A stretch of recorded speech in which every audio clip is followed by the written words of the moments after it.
So the last time I posted a video on one of my call recordings, it's actually called How I Overcame 3 Objections in One Sale. I think that's also the video where I paused it and talked a little bit about why I said the things that I said and, kind of justifying it and walking you through the whole sales process. I'm not kidding. That video had more people reaching out to me than any other video on my page. And it's not even one that has like the most views. So I thought I'd do it again. And in the same format, in the same process, this lady that I talked to yesterday told me flat out from the very beginning that she wasn't doing anything. And usually when people tell me that they're not doing anything today, a lot of that comes from an insecurity of not wanting to make the wrong choice because they don't feel confident in the information that they're getting. So when you don't feel confident about something, it's really difficult to make a decision. And so what I want you guys to do is not think about the concerns that you're getting as objections and roadblocks to you not getting the deal. How I want you to think about it is concerns and roadblocks to you helping your customer feel more comfortable and confident in making the right decision, and by providing them with the information that they need in a way that they need it. So I hope you enjoy it.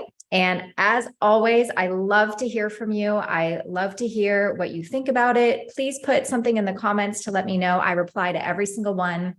I read every single one, and it just motivates me to want to keep helping everybody that I can. So here we go.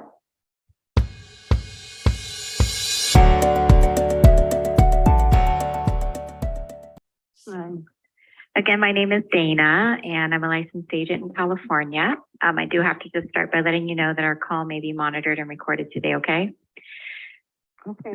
Okay. And so I understand you may be possibly looking at some coverage for you and your family. Is that right? Maybe not right now.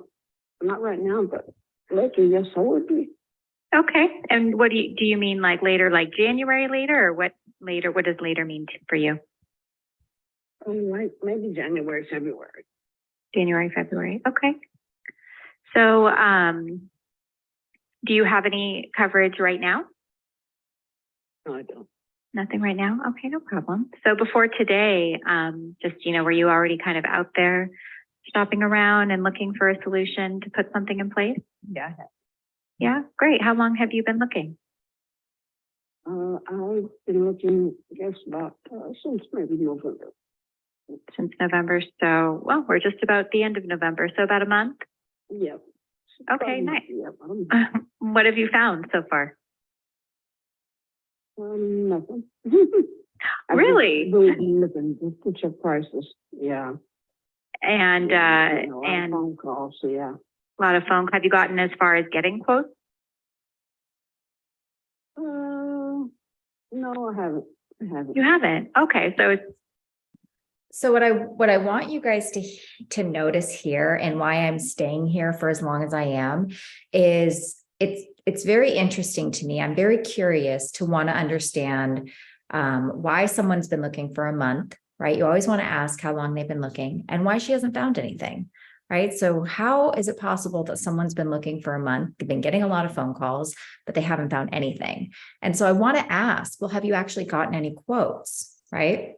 So when she said, well, she's about to say she hasn't, unless I paused it too late. But so she said she hasn't gotten any quotes. So this has me thinking, okay, this woman's phone has been ringing off the hook about insurance. She hasn't taken the time to talk to anyone. She's looking online. She's feeling a little overwhelmed, right? That's the feeling that I'm getting from her right now. just been on your mind for a month and kind of. Yeah, and I've been checking and on the web and then getting nothing really back. Just looking. It's really looking. And if you don't mind me asking, because I don't ever want to assume, what caused you to start looking for some protection in the first place? Really time. I mean, I'm older, just looking, just trying to ballpark figure. What dad? I just kept looking. Okay. Well, I guess that, because insurance can be confusing, and there's a lot of information out there and it can feel a little overwhelming sometimes. And that can sometimes cause people to not do anything at all because they're afraid of making the wrong choice.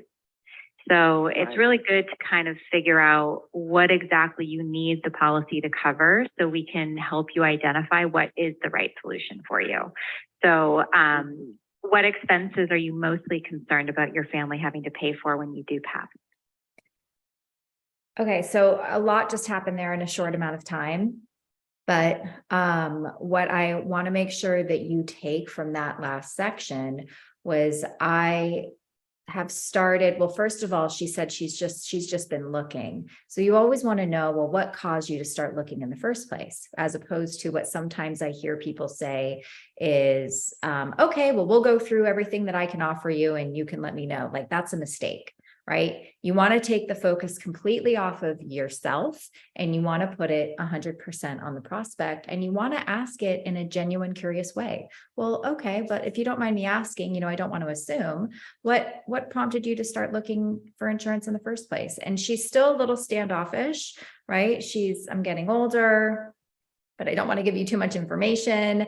So then I'm going to go ahead and tell her what she's feeling, right? I know this can be confusing. I know this probably has you a little frustrated. And a lot of times when people feel that way, they don't do anything at all because they're afraid of making the wrong choice, right? I can already tell what's happening here. And so I'm bringing that to the surface. So she feels like I understand what she's going through. And if I can properly convey that to her, she's going to assume that I know how to fix it, right? And make her feel comfortable and confident in making that right choice.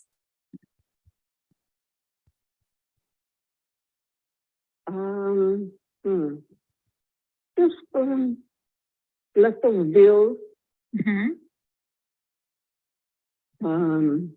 Just if I don't have credit or anything, but I just don't want them to be bothered with, like my bad bills. I try to keep them up as much as I can, and lately I was laid off, so I had to stop working. And that's where I am. I'm just here, just lingering because I worked for myself and had an accident, and now I'm trying to recover from it. Is that what caused you to stop working? Yes. Are you able, well, I guess if you've worked for yourself, are you able to collect disability? Yes, but I'm really not sure I want to go there because I don't know if I'll make more for me or sitting back and collecting, Are you eligible for Social Security? Yes, I'm eligible, yeah. Have you started that yet? No, I haven't. No? Okay. So you're kind of in limbo on what the next step is. Right. Right. I started that, and I'm starting looking into that too. So I'm not sure about what I'm going to do, or it depends on how I heal. I was at the top of the stairs and broke both ankles. I had, before I fell, I had to just drop to my knees and broke both of my ankles. So wow. I'm on no weight bearing. They don't want me on my ankles at all. I'm not doing anything, so I'm just laying here, So, of course, I get the question and somebody asks, so I'm looking now. Well, you've had a lot of time on your hands. Right.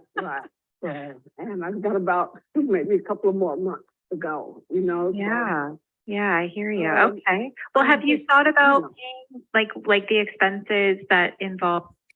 Okay, so before we go on to my next question for her, I want you to, if you can, rewind maybe a little before you move on, because what I want you to really hear and pay attention to is the active listening, right? So she told me something about how she had an accident. And so she caused her to stop working. And instead of, if you've seen in my previous videos, me just responding to that in some generic way, by saying, oh, I'm sorry to hear that, and then asking my next question, I stayed there for a minute, right? I asked her some additional questions about her situation so I can get a better understanding, right? And not just moving on. And my questions are relevant. I'm not going off in left or right field, talking about things that aren't going to matter to her or to me. Well, like your family would have to endure for like a funeral or final expenses like that, or is it mainly just possible bills? Bills and final, yeah, bills and final. Okay. I've got a little savings, but it's eating up fast. Well, yeah, and you're I don't not, think you know, I'll you're have not that on your savings. deathbed.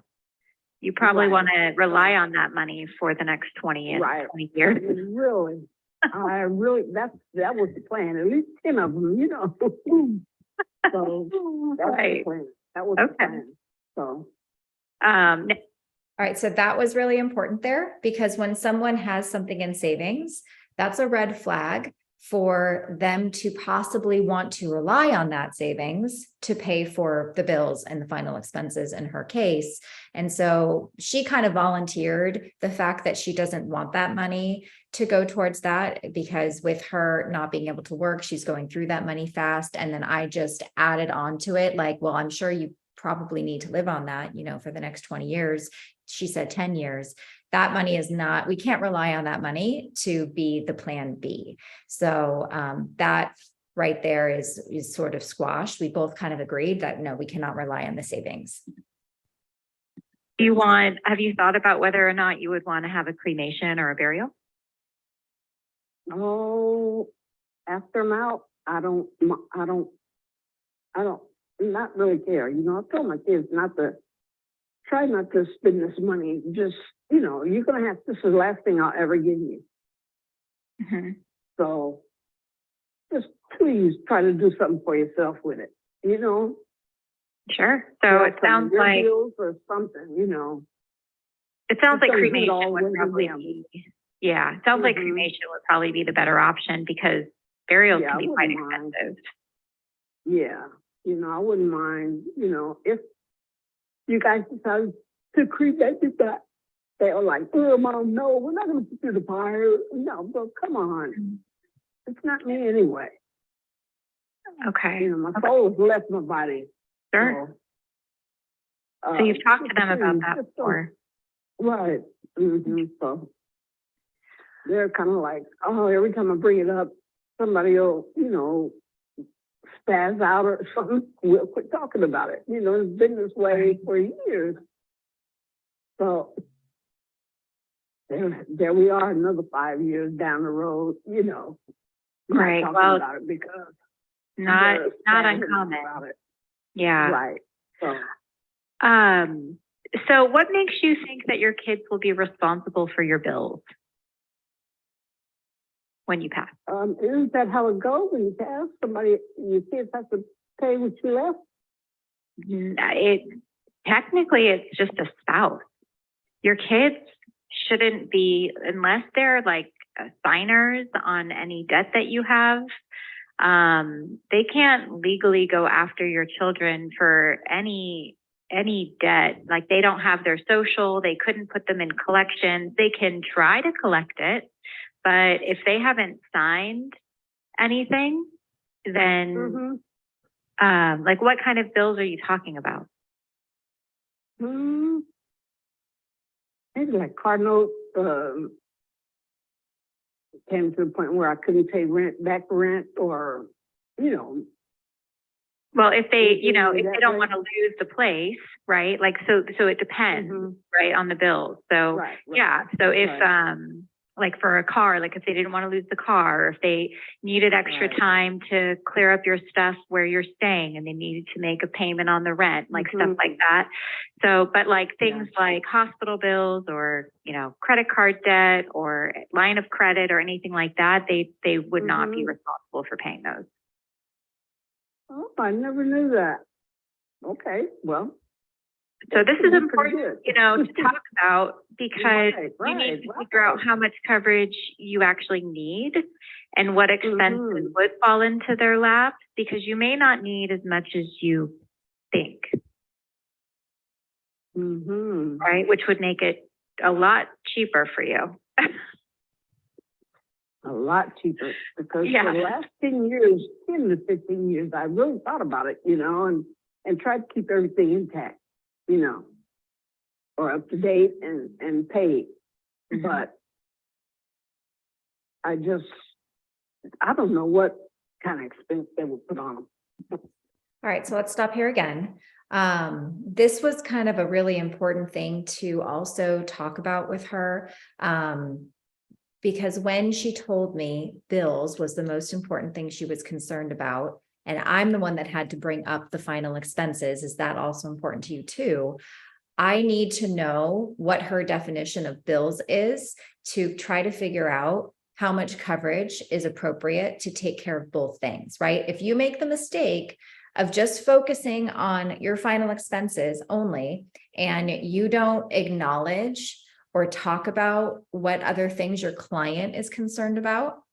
In this case, it was bills. That was the first thing she said. She didn't even bring up funeral until I'm the one that brought it to her attention.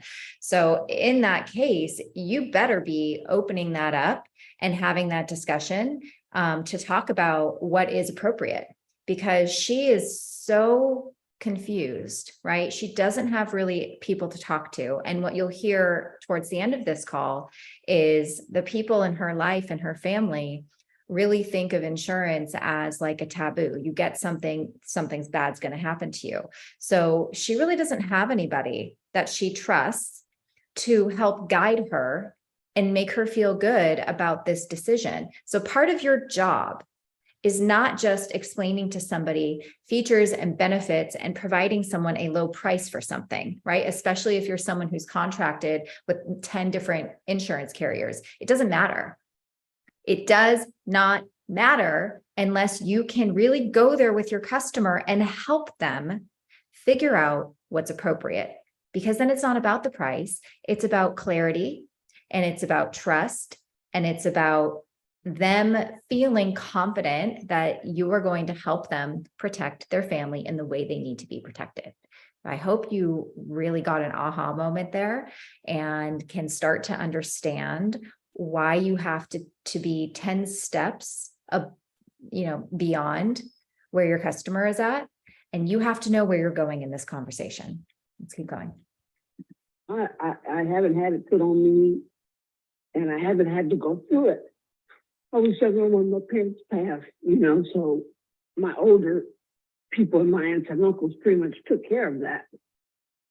Usually the biggest out-of-pocket expense that families have to pay for when someone passes away immediately is the funeral, right? And the transportation of the body, and paying the funeral director. And it can be, especially in California, it can be $15,000 to $20,000 for a traditional burial.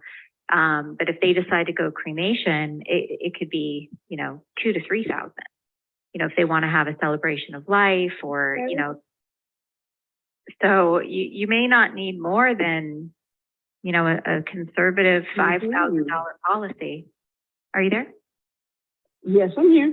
Oh, okay. Sorry. Did you say you couldn't hear me? No. Okay. Yeah.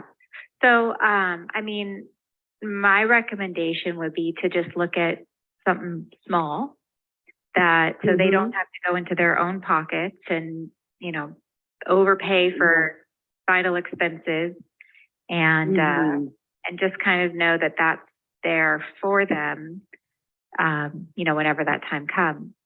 So, now, has anybody ever explained the difference to you between a term insurance policy and a whole life insurance policy? No, and I've wondered that too. Okay, this is really important. So first, we've identified, you have to identify what you even want the insurance for, right? What you want it to pay for, because that really helps. So I think we're starting to kind of unravel that and figure that out. Mm-hmm. So now you have to figure out what type of policy you need. And this is what paralyzes a lot of people. And this might be what's causing you some confusion and not wanting to make that wrong choice we talked about earlier. So, Mm-hmm. All right, so just want to pause there for a second, because before I just went in to talking to her about term and whole life, when I asked her if she knew the difference, I kind of recapped, right? I recapped, okay, so first, we really had to figure out what you need this for. And I think we're trying to get there, right? And doing this with her, like I'm her partner.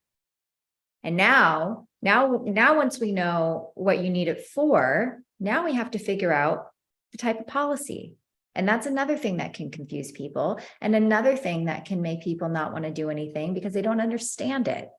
Putting to the forefront how people feel about this and normalizing it also creates trust. Before I just go in and start blazing and reading a script about the difference between term and whole life. And I want you to really understand that the way that I'm having this conversation with her is a two-way conversation, right? She is actively participating in this conversation because I'm making it relevant to her.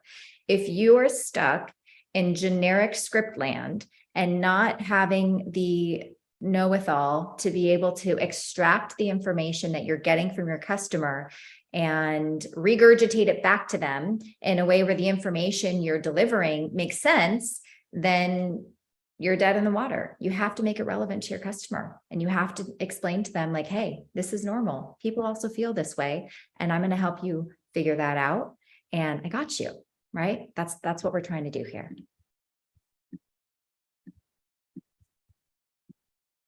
term insurance is just temporary protection, temporary life insurance. And those policies are designed and advertised to provide people with a whole lot of coverage for a very small payment because it's only temporary and it's designed to cancel. So when you've been doing your search online, I'm sure you've seen advertisements that say, seniors get 20,000 of coverage for $9.95 a month, or 50,000 of coverage for $30 a month. You ever see stuff like that? I'm sure you have. Right. Yes. Okay. Yes, I have. So those are your red flags should be firing off, because those are perfect examples of term insurance, and they typically only last for about 10 years and then they cancel. And after they cancel, all the money you've paid into it for the 10 years is gone. You don't get any of it back, stays with the insurance company, and now you have to start all over. And it's going to be much more expensive because you're 10 years older. Right. Right. And if your health were to change, it might be unaffordable, or you could even get declined. But really the worst part is once you turn 80, then your insurance cancels forever and you're not even eligible to apply anymore because you become uninsurable because of your age. So it's term insurance is really designed for young families with young children that need a just in case policy, right? Not, I need a policy that's going to be guaranteed to be there for my family, right? I just need to make sure if something happens, my family has income replacement to continue to raise these young kids and keep the house and do all that. And they know most likely it's going to cancel. That's why those policies are so cheap, because 97% of people outlive them. And all, the insurance company just pockets all that money. So do you see how like a temporary life insurance policy might not be the best option for you? Yes, I do. Yes, I do. Because I don't want them to keep it. Yeah. And what, you're living on a tight income as. So this was really interesting. Sorry, I got distracted. Anytime I ask someone, like, do you see how this, won't benefit you, or do you see how this will benefit you? And they just say yes or no. I always challenge them with, but why do you feel that way? Right? Because I'm going to force them to tell me why they feel that term insurance isn't a good fit for them. So it solidifies that, but she just volunteered that, right? So in that example, yeah, you're not going to say, why do you feel that way? When they say, yes, I do, because, right? If they're giving you a reason, you just continue your conversation. And this is more relevant to like my agents and my team who might be watching this. Because sometimes you make the mistake of looking at your script only and looking at that and it says, but why though? And having you challenge the customer, but they've already told you why. So you don't want to ask a question you already have the answer to. So just a quick little tip there. But if it is, then that's money down the toilet. So whole life insurance, right, is the exact opposite. It doesn't provide as much coverage as those large temporary insurance policies. The payment's a little bit more, but it's not unaffordable, right? Or no one would buy it. But the payment never goes up. By the way, with term insurance, your payment goes up every couple of years. With whole life insurance, your payment stays the same. Okay, it can never go up, and it can never be canceled at any age. So it's 100% guaranteed to be there for your kids whenever that time comes. Okay. Okay. So that would be my recommendation.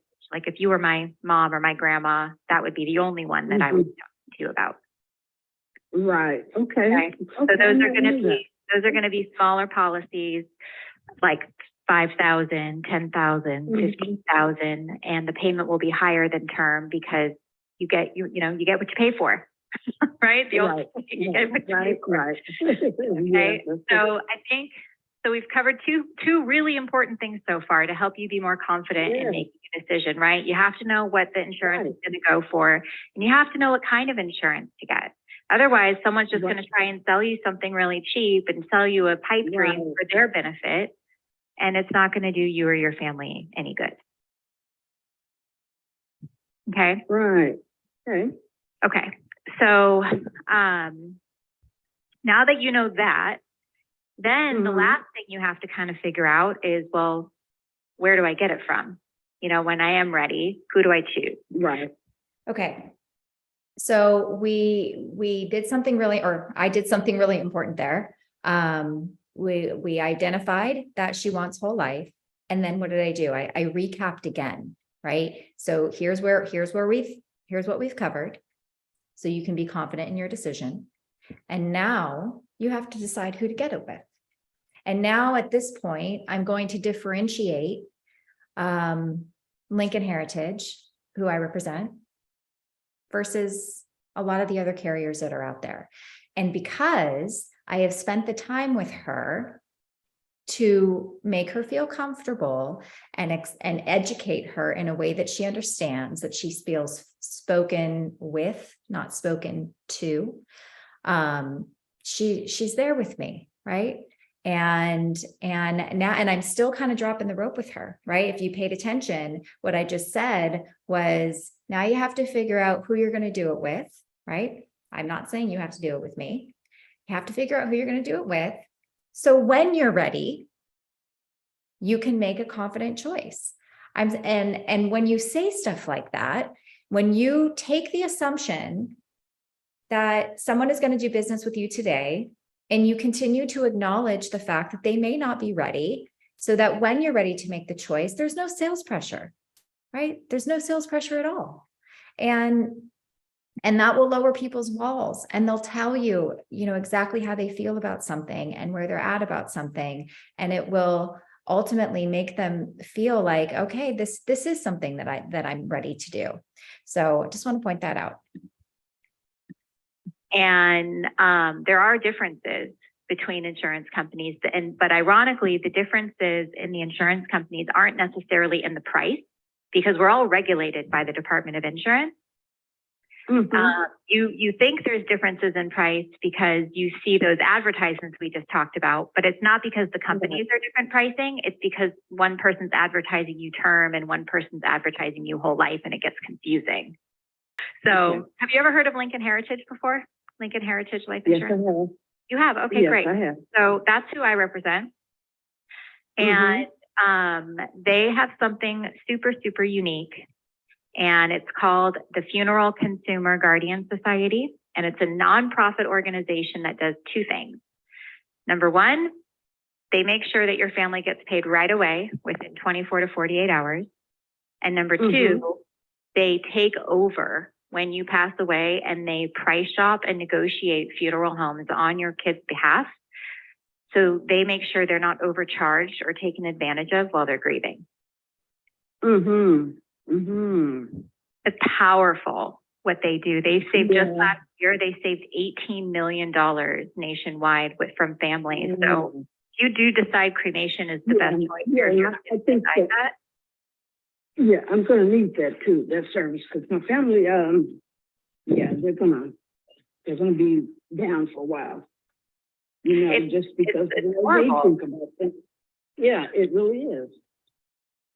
Yeah. I mean, I remember when my grandmother passed. Okay, before I talk about my personal story, I want you to pay attention to the way, and this is really relevant to my Lincoln people, right? I want you to pay attention to the way that I'm explaining the features and benefits, right? Because the features and benefits isn't selling. I've already sold her, right? I've already sold her by making her feel comfortable and educating her and finding out her why and making her feel like she can make these hard choices. Now I'm just talking to her about this is just the cherries and the whipped cream on top of the cake, right? Features and benefits is not selling. I want to make that clear. But when you talk about features and benefits, it has to come from a place of conviction. You have to believe in what you're offering so much that people have no choice but to believe it too. And I heard an interesting example the other day. I can't even remember what I was listening to. But if you think about something that you disagree with, I can't even think, maybe something political, maybe something personal, and you hear someone on the other side of your opinion speaking so passionately about the opposite opinion that you have, I mean, over and over and over again, and maybe possibly coming up with examples and facts to support their opinion and their view, you might question your belief about that topic because of how passionate and convicted that other person is, right? So I want you to think about that the way that you can explain something to someone and how you feel about it can actually incredibly motivate someone to feel the same way. So once again, if you're just reading a script and you're just talking about the Funeral Consumer Guardian Society as it relates to features and benefits, and there's no emotion there, you guys, it doesn't mean anything. And you're, again, what are we even doing? You have to believe in it. All right, let's keep going. She was in the hospital for a couple of weeks, so I knew it was coming. It was just a matter of when. Right. But, and I'm sure you've experienced the loss, you know, maybe your parents. But when that moment happened, you know, when that nurse says, "I'm sorry, but, you know, your mom has passed or your grandmother has passed," that wave of I'm never going to be able to see or hold or touch or talk to that person again, all logic goes out the window, right? And when that emotion takes over, you're vulnerable. And the funeral directors know that. And so they're going to ask your family, how do you plan on paying? Did Justina have a life insurance policy? And they're going to do everything they can to get your family to assign that policy over to them. Guess why? Why? So they have control? So they can spend it all. Yep. Yeah. Yep. So the Guardian Society doesn't let that happen. And we call the funeral home on your kid's behalf. We let them know you had a policy. We don't tell them how much it's worth. And then we do the negotiating because we're not emotional. Right. So when the funeral homes are trying to charge your kids $3,000 to $5,000 for a cremation, we're going to get it down to less than $1,000. And the rest of that money stays with your kids so they can make that extra rent payment. Right. So they can, you know, keep up all the things they need to keep up while they're figuring out what the next steps are. Okay, let's pause here again. If you have to rewind to listen to the story that I gave her about, the hospital and what that feels like for people, when, in that final moment, when even though you could know that death is imminent, and as much as you can prepare yourself mentally that it's coming, I'm telling you, if you've never experienced it before, you have to get there, right? I've been there. I know what that's like when you're there, right? You're expecting it to come. And when that last breath is taken and there's no more talking, there's no more visiting, there's no more, couple days left, that's it. I mean, your logic is gone. It's gone. Your emotion takes over. And to have a company there that's going to take over for you and say, hey, I got you, and, your grandmother filled out this final wishes guide, so we know what to do. And we're going to price shop. We're going to call around and we're going to make sure that we find you the best price so that you can just grieve. Guys, that's really important. And if you can see me tearing up a little bit, this is how I get when I'm on the phone with families. You have to get there. You have to find something that's meaningful to you, that's powerful to you, that you can connect with on that level so deeply that you feel it and that you get emotional on those calls. Because if you can get emotional, your customer will feel that, they will believe you. And it's all true, right? There's nothing that I'm saying that's not true. But this separates the okay from the good to the great to the best. All right, let's continue. Mm-hmm. And that's a lot of stuff that people don't think about and that insurance companies don't talk about, because it's like, we only talk about like the money and the here and now, but what really matters is what's going to happen to your policy and what's going to happen to that money and what's going to happen to your family when you're gone. Yeah. Yeah, right. That's true. And, the price is the price. I'm going to ask you the health questions. I'm going to give you some options, but I think what you really need to make sure is you understand what you're getting a price for. Is this policy what I need? Will it cover the expenses that I want to make sure my kids have? And then when you're ready, you can make that right choice, right? Yeah, that's true. Okay. So do you have any questions? Not so far. All right. I'm going to pull up an application so I can ask you the health questions and get you some numbers. Okay. And how do you feel so far? Are you happy that you took the call? Pretty good. Yes, I'm happy. Good. That's my goal. All right. So I have your date of birth here as March. Yes. Okay. Fantastic. All right. So in the past 12 months, have you used any form of tobacco? Okay, so I'm not going to share the health questions on the recording because that's like HIPAA stuff, and I'm not going to provide that information. But based on how she answered the health questions, it appeared that she could qualify for our final expense program. And so I'm going to share that part of the recording with you now. No shots, no nothing, just a pill in the morning and night. Okay. Perfect. So unless we find anything else in your prescription check, then it looks like you could apply for the best final expense program. And that actually means that you would qualify for coverage as soon as you make your first payment, that policy goes into effect. Because another thing that you probably don't know, or maybe you do, a lot of insurance companies require a 2 or a 3 year waiting period. So you're still paying every month, but if you pass away in the first 2 years, your family only gets the refund back of your payment.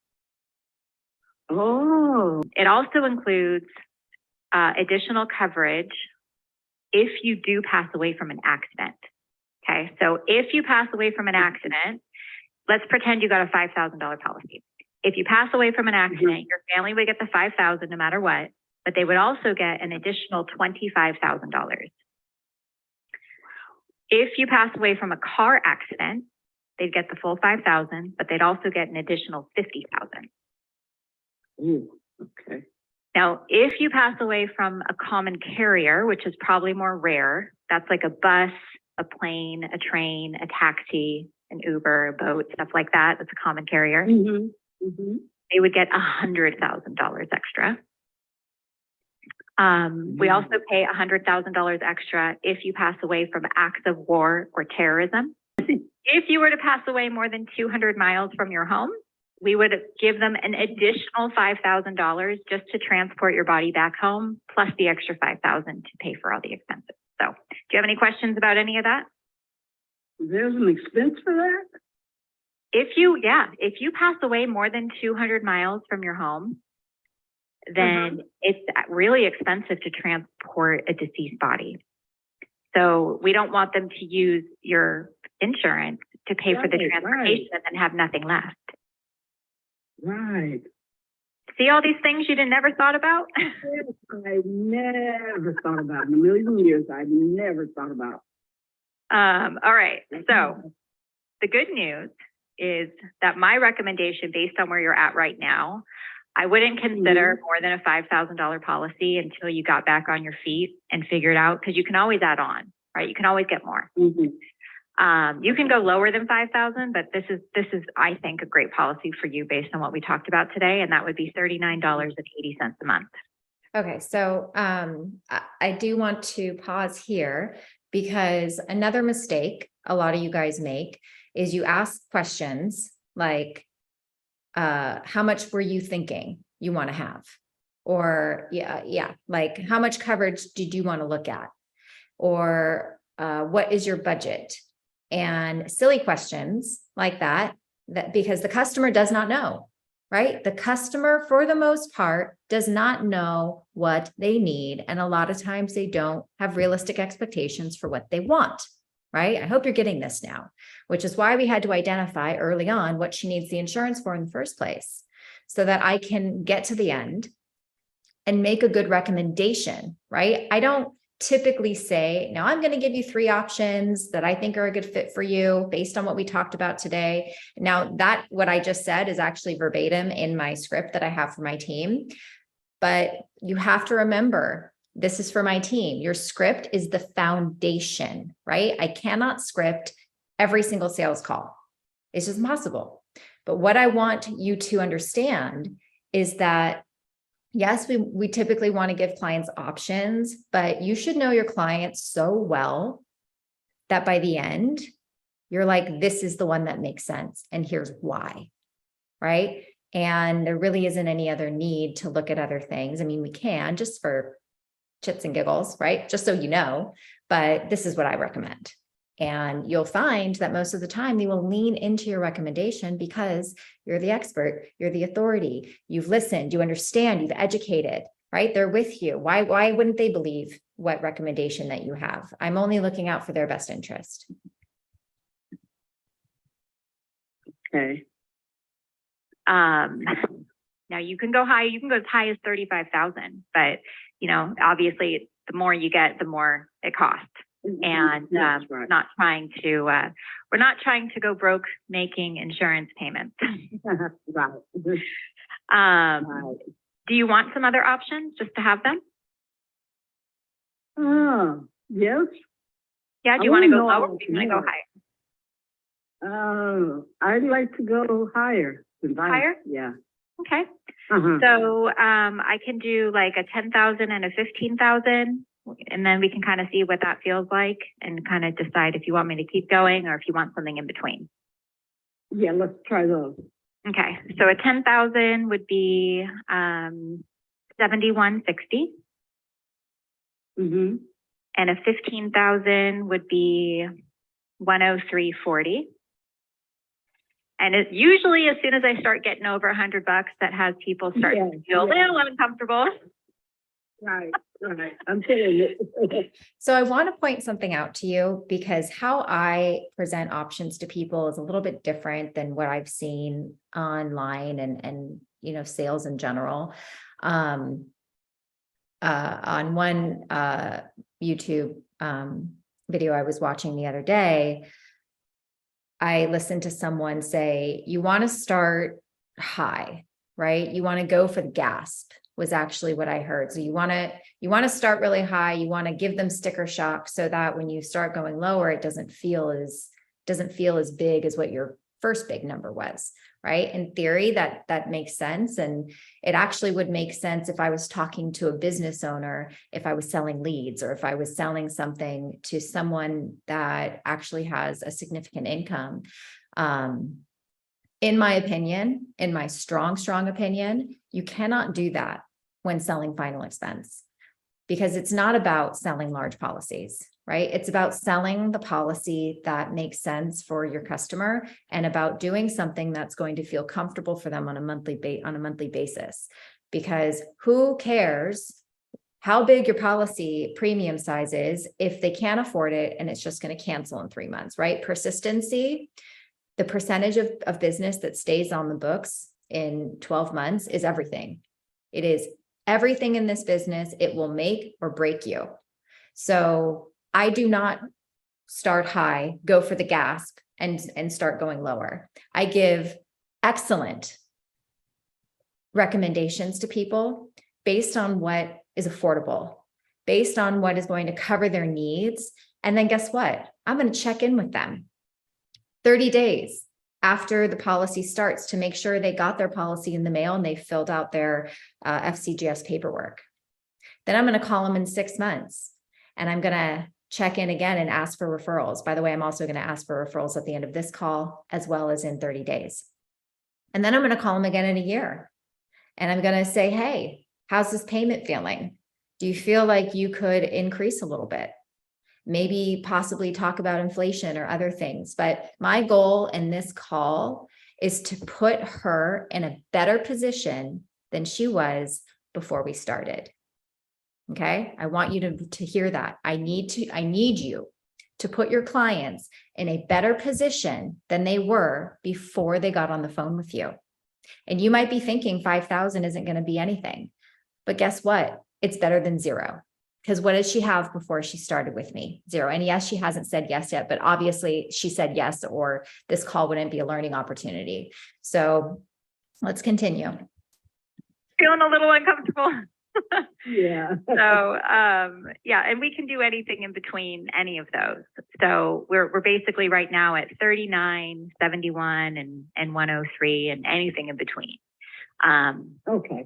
But there's nothing wrong with starting at the 5, knowing that when you go to bed, you have something. And then if you decide, hey, I have a little bit extra in my budget, so you'll have so many opportunities to reevaluate and decide if you want to, get more. Okay. So the rest of this call, I'm obviously just getting her personal information that I'm not going to share. We conference her into TeleApp. We get the approval. And now I want you to hear how I asked for some referrals, and I'm not taking credit for this delivery or this script. This 100% credit of this is going to Matt Ryder, who's the CEO of 7th Level and also owns Sales Sniper. He has been coaching my team for the past couple of weeks and will continue coaching us through December. And one of the things that I'm embarrassed to admit is I have been terrible at asking for referrals. And what I now realize, I think because I've been so just focused on building the team and systems and making sure it works. But I have failed. I have absolutely failed at asking for referrals. And it kind of pains me now to think about how much business I possibly lost out on. And now, like, I had my own aha moment.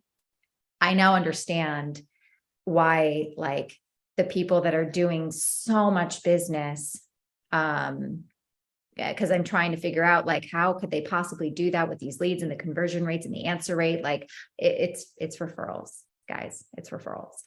You have to ask for referrals on every single call, whether you sell them or not. And so the script you're about to hear, where I asked her for referrals, was modified. I did modify it, but the foundation of that was for Matt Ryder. So thank you, Matt. I am forever indebted to you. And let's hear how it goes. 55. or ALAN? Not large, something small that's going to make sure that you and your siblings.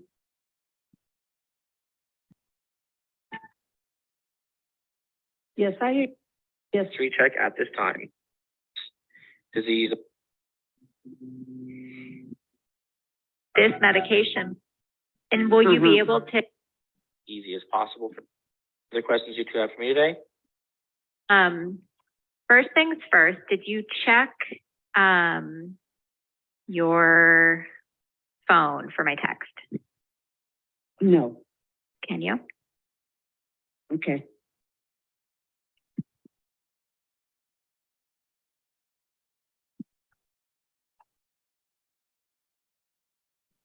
All right. So I can't email you the application until the and they can electronic signature. Okay. Good. Okay. So when let's see, call me, whatever, at the same time. Okay. Any questions for me, my dear? No. Good. Okay. Fantastic. Well, you enjoy the rest of your afternoon, and I'm so happy to be able to, talk to you today. And just before I let you go, because of course I appreciate the opportunity to help you, can I just ask you, like, in your mind, how you feel I may have been able to help you the most? I think you helped a lot. You answered a bunch of questions that I never had any idea about. So with that in mind, do you know, like, anyone else that might be struggling with maybe some of those same things, and like possibly having this burden on their shoulders of passing expenses to their family? Yes. Can you tell me a little bit more about the person to see if I can maybe help them too? I'd rather pass you on to them. Okay. Well, how do you think I'd best get in touch with them? How do you, well, I don't know because Black people, they're really funny about this type of thing. They do not want good and don't call them first. Well, yeah, I mean, I do feel you should probably communicate with them first that I would be calling, right? I mean, and what do you think you would say? I would say, hi. Not here to scare you or anything, because that's the first thing that comes to their minds when they hear the insurance. Just the word insurance. It says to most of us, wow, you're going to hurt. You're going to, something's going to happen to you. That's interesting. In the back of our minds, in the back of our minds, it does. It says that something's going to happen to you. And usually 8 out of 10 of the, say 6 out of 10 of the times, that's what happens. You get insurance and something happens that the insurance doesn't even cover. Well, ain't that a bitch? Yeah. Yeah, well, that's why we are like we are about insurance. Maybe can I make a suggestion? Sure. What if you talk to them about like some of the problems and challenges that you were having before we got on the phone today, like how it was really confusing and how you really didn't understand it, and how like this, like I'm going to help save families like a lot of money on, final expenses, and how we kind of solve those to see if maybe they have some of those same concerns as well. Would that maybe make sense? Exactly. That's exactly what I was going to tell them. Oh, good. Okay, perfect. I was so much about it that I had no idea. I never in a million years would have thought about half of the stuff. Yeah. And so good. And I'd like to be able to help, as many people that you care about as possible, because I know that you're not the only one that's, confused about this stuff and needs someone to kind of clear it up for them. And I think you found it's probably more affordable than you thought. It really is. So, okay. So, without it for me to go this long without it, is bad. It's really bad, I think. Well, give yourself some grace, you know, give yourself some grace because we don't know, like when we don't understand things, you know, it's intimidating and we tend to want to just not think about it at all because it's easier. And that's exactly where we are. But now you It's are something- empowered, right? You're empowered with information. You're empowered with the Right. knowledge. You can now, like, you know that your family and your kids are protected and they don't Right. have to pass the bucket or do a GoFundMe or do a fake sale or any of that Right. nonsense, right? Right, exactly. Okay, so maybe next time we talk. Okay, so I ended up getting 3 referrals from her. And I'll typically wait about a week or so to reach out to them because I want to give her some time to talk to her family. And I might even just call her first just to double check that she did take that time and reach out before I call. But I've never used that referral script before, so I thought it was perfect. It's always been a little bit uncomfortable for me to ask for referrals for whatever reason, but I thought this was fantastic. And so that's it. That's the call. And I hope you guys enjoyed it. Again, I hope you got some value from it. Please tell me if you did. I want to know. I don't spend hours of my day creating this content and putting it out, you know, for no reason. I'm here to help. And if you liked it, let me know.